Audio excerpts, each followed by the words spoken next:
नमस्कार साथियों। कल मोदी सरकार ने 14 फसलों का एमएसपी बढ़ाया और ये दावा किया कि उनकी सरकार फसलों की लागत के ऊपर 50% जोड़ के एमएसपी किसानों को दे रही है। उसके बाद अधिकतर न्यूज़ चैनल्स ने बिना कुछ सोचे व बिना कुछ समझे दुष्प्रचार करना शुरू कर दिया।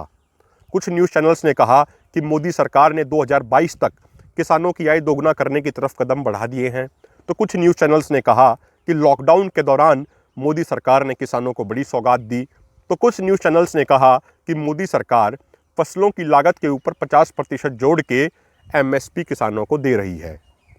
लेकिन इन सरकारी और न्यूज़ चैनल्स के दावों की हकीकत क्या है, ये आज इस वीडियो में हम आपको सरल भाषा में बताएंगे, इसीलिए ये वीडियो अंत तक जरूर देखिएगा। सबसे पहले हम जानते हैं कि किसानों की मुख्य मांग क्या है। किसानों की मुख्य मांग है कि उन्हें C2 प्लस 50% के फार्मूले के अनुसार फसलों का एमएसपी दिया जाए। 2006-2007 में स्वामीनाथन आयोग की रिपोर्ट आई थी, जिसमें यह कहा गया था कि C2 प्लस 50% के फार्मूले के अनुसार फसलों का एमएसपी किसानों को दिया जाना चाहिए। अब आप ये समझिए कि C2 लागत मूल्य क्या है। C2 लागत मूल्य में सब तरह के खर्च जोड़े जाते हैं, जैसे ज़मीन का किराया। ज़मीन बेशक आपकी हो, उसके बावजूद ज़मीन का किराया जोड़ा जाएगा। उसके बाद बीज, यूरिया, DAP, जिंक, पोटाश व कीटनाशक दवाइयों का खर्च जोड़ा जाएगा। उसके बाद एक साल में जो आपके ट्रैक्टर व अन्य एग्रीकल्चर इक्विपमेंट्स का प्राइस डेप्रिसिएशन हुआ है, यानी एक साल में उनकी कीमत जितनी कम हुई है वो भी खर्चे के तौर पे जोड़ी जाएगी। उसके बाद फैमिली लेबर और अन्य तरह के लेबर का खर्च जोड़ा जाएगा, बिजली व डीजल का खर्च जोड़ा जाएगा और इस टोटल खर्चे पर ब्याज भी जोड़ा जाएगा। ये हो गया आपका C2 लागत मूल्य। 6 मई को हमारे संगठन राष्ट्रीय किसान महासंघ ने माननीय प्रधानमंत्री और कृषि मंत्री जी को एक पत्र लिखा और हमने ये मांग की कि किसानों को C2 प्लस 50% के फार्मूले के अनुसार फसलों का एमएसपी दिया जाना चाहिए और एक बार उन्हें कर्ज मुक्त किया जाना चाहिए। उसके जवाब में प्रधानमंत्री कार्यालय के बिहाफ पे 15 मई को कृषि मंत्रालय ने हमें एक पत्र भेजा और उसमें उन्होंने ये दावा किया कि उनकी सरकार 24 फसलों का एमएसपी C2 प्लस 50% के फार्मूले के अनुसार ऑलरेडी किसानों को दे रही है। और उसमें उन्होंने ये साफ तौर पे लिखा कि C2 लागत मूल्य निकालते समय वो क्या क्या खर्च जोड़ते हैं। उसमें उन्होंने लिखा वो ज़मीन का किराया जोड़ते हैं, बीज, यूरिया, DAP, जिंक, पोटाश व कीटनाशक दवाइयों का खर्च जोड़ते हैं, फैमिली लेबर व अन्य तरह की लेबर का खर्च जोड़ते हैं, एक साल में जो ट्रैक्टर व अन्य एग्रीकल्चर इक्विपमेंट्स का प्राइस डेप्रिसिएशन होता है वो भी जोड़ते हैं, बिजली व डीजल का खर्च जोड़ते हैं और इस टोटल खर्चे के ऊपर ब्याज भी जोड़ते हैं। ये उन्होंने पत्र में लिखा और उन्होंने ये दावा किया कि C2 लागत मूल्य के अनुसार 1 क्विंटल गेहूं की लागत आती है 923 रुपया। अब हम बिल्कुल सरल भाषा में इसे समझते हैं कि क्या 923 रुपये में 1 क्विंटल गेहूं की पैदावार हो सकती है। इस समय मैं हरियाणा के सोनीपत जिले में बैठा हूं। यहाँ पे एक साल के लिए 1 एकड़ जमीन का किराया लगभग 30 से 35 हज़ार रुपये है। 6 महीने में एक फसल तैयार हो जाती है, यानी 6 महीने के लिए उस ज़मीन का किराया हुआ 15 से 17 हज़ार। हम उसको 15 हज़ार ही मानते हैं। उसके बाद 6-7 बार उस ज़मीन की जुताई करानी पड़ती है, उसका खर्च हो गया 2,500। फिर बीज, यूरिया, DAP, जिंक, पोटाश और कीटनाशक दवाइयों का खर्च हो गया लगभग 6,000 का। उसके बाद डीजल का खर्च हो गया लगभग 3,000 का। उसके बाद जो खुद का फैमिली लेबर है और जो अन्य तरह के लेबर का खर्च है वो हो गया आपका 3,000। उसके बाद जब हाथ से उस गेहूं की आप कटाई कराते हैं तो उसका खर्च हो गया लगभग 5500 रुपये, क्योंकि लगभग 7 मण गेहूं लेते हैं कटाई करने वाले, यानी लगभग आपका 3 क्विंटल हो गया, वो 3 पौने 3 क्विंटल। तो उसका खर्च आपका लगभग 5500 से अधिक हो गया। उसके बाद जो थ्रेशर से उसको निकाला जाता है उसका खर्च हो गया 2,500 से 3,000। तो टोटल मान के उसके अलावा आप छोटे मोटे खर्च जोड़ लेंगे उसमें, तो आपका खर्चा हो गया ये 39 से 40 हज़ार रुपये का प्रति एकड़। और आपकी अधिक से अधिक जो पैदावार है वो हो गई 1 एकड़ में 20 क्विंटल की, यानी आपका प्रति क्विंटल का मिनिमम जो खर्च है गेहूं का वो हो गया आपका 2,000 रुपये। और अगर हम हरियाणा के अन्य जिलों की बात करें या पंजाब के कुछ जिलों की बात करें तो वहाँ पे 1 एकड़ ज़मीन का किराया एक साल के लिए 60,000 रुपये तक है और अन्य खर्चे भी ऊपर नीचे होते रहते हैं। तो अगर आप वहाँ का काउंट करेंगे तो 1 एकड़ में प्रति क्विंटल गेहूं का जो खर्च आएगा आपका वो आपका लगभग 2800 से 2900 रुपये आएगा। तो आप एवरेज 1 क्विंटल गेहूं का जो आप खर्च मानिए वो मानिए आप 2400 से 2500 रुपये। लेकिन सरकार वो खर्च कितना निकालती है? मात्र 923 रुपया। तो सरकार खेल कहां करती है ये आप समझिए। सरकार क्या करती है, जो उसके संस्थान है, जो उसके सरकारी संस्थान हैं या एग्रीकल्चर यूनिवर्सिटीज़ हैं, वहाँ पे कृषि वैज्ञानिकों से जानबूझ के खर्चे कम करा देती है और प्रोडक्शन ज़्यादा दिखा देती है।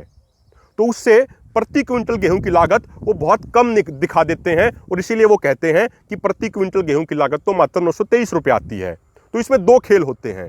पहला, जानबूझ के कृषि वैज्ञानिक लागत कम दिखाते हैं, जमीन का किराया बहुत कम दिखाते हैं, अन्य खर्चे भी बहुत कम जोड़ते हैं। और दूसरा, प्रोडक्शन वो बहुत ज़्यादा दिखा देते हैं। 1 एकड़ में 25 क्विंटल 26 क्विंटल वो प्रोडक्शन दिखा देंगे। तो इस तरीके से वो लागत मूल्य जानबूझ के कम करते हैं। तो पहले तो सरकार द्वारा लागत मूल्य कम कराई जाती है, फिर उसके ऊपर वो कहते हैं कि देखिए भाई 923 रुपया लागत है गेहूं की प्रति क्विंटल और हम एमएसपी दे रहे हैं 1925। तो ये तो लागत मूल्य के ऊपर 108% अधिक हुआ। लेकिन ये दावे असल में झूठे हैं, क्योंकि लागत मूल्य ही सरकार ने गलत निकलवाई है। असल में लागत मूल्य प्रति क्विंटल लगभग 2400 से 2500 रुपया आती है। इसी तरीके से धान की जो लागत मूल्य सरकार निकालती है वो प्रति क्विंटल 1208 रुपये निकाल लेती है। ये 2019-20 का मैं डाटा आपको बता रहा हूँ। अब की बार उसमें 50 रुपये की बढ़ोतरी की गई है। तो इस तरीके से सरकार ये खेल करती है।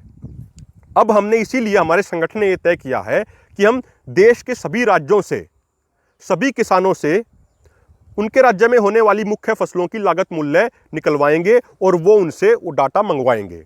उसके बाद अभी हम जल्द ही प्रधानमंत्री कार्यालय और कृषि मंत्रालय को वो सारा डाटा इकट्ठा करके भेजेंगे और उन्हें ये सबूत के साथ बताएंगे कि देखिए भाई असल लागत मूल्य तो ये निकलती है। और हमें ये भी समझना चाहिए कि संस्थानों के अंदर या यूनिवर्सिटीज़ के अंदर खेती नहीं होती है और कृषि वैज्ञानिक खेती नहीं करते हैं। खेती तो खुले खेतों में किसान करता है।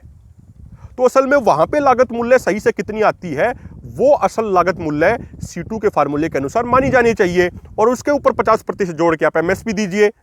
तो जो 2400 से 2500 रुपया लागत मूल्य आई प्रति क्विंटल गेहूं की, उसके ऊपर 50% यानी 1200 से 1250 रुपये जोड़ के यानी 3600 रुपया प्रति क्विंटल गेहूं का एमएसपी होना चाहिए।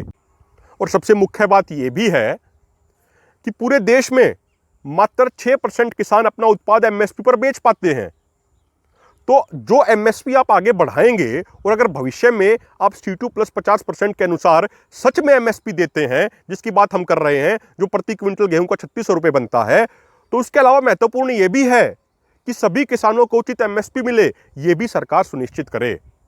और एक महत्वपूर्ण बात यह भी है साथियों कि 2014 के लोकसभा चुनाव से पहले प्रधानमंत्री मोदी जी बार बार ये वादा करते थे कि अगर उनकी सरकार आई तो वो स्वामीनाथन आयोग के अनुसार C2 प्लस 50% के फार्मूले के अनुसार फसलों का एमएसपी देंगे। फिर 2015 में इसी मोदी सरकार ने सुप्रीम कोर्ट में कहा कि वो C2 प्लस 50% के फार्मूले के अनुसार फसलों का एमएसपी किसानों को नहीं दे सकती। उसके बाद जब किसानों का दबाव बना तो उसके बाद सरकार ने यह झूठा दावा कर दिया कि वो C2 प्लस 50% के फार्मूले के अनुसार एमएसपी दे रहे हैं। असल में वो उस समय A2 प्लस FL प्लस 50% के फार्मूले के अनुसार दे रहे थे।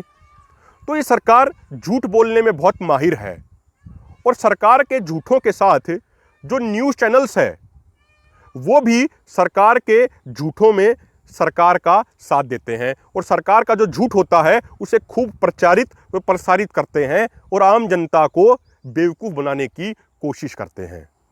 तो साथियों, आज हमने आपको बताया कि जो सरकार ने यह दावा किया है कि वो फसलों के ऊपर, उनकी लागत के ऊपर 50% जोड़ के एमएसपी किसानों को दे रहे हैं, इसकी हकीकत क्या है। अगर वो C2 प्लस 50% के फार्मूले के अनुसार दे रहे होते एमएसपी किसानों को तो 1 क्विंटल गेहूं का एमएसपी इस समय लगभग 3600 रुपये होता। और ये हमने आपको कैसे बताया, जो सरकार ने अपने पत्र में जो लागत के तरीके बताए लागत निकालने के, जो C2 में वो क्या क्या काउंट करते हैं, हमने वही काउंट किया है। तो सरकारी फॉर्मूले के अनुसार ही 1 क्विंटल गेहूं की लागत 2400 से 2500 रुपया बनती है। तो C2 प्लस 50% के अनुसार उसका एमएसपी बना लगभग 3600 रुपया। अगर किसान भाइयों आपको हमारी ये वीडियो अच्छी लगे तो वीडियो को अधिक से अधिक शेयर कीजिएगा ताकि किसान भाई जागरूक हो सकें। आपने हमें सुना, उसके लिए धन्यवाद। नमस्कार।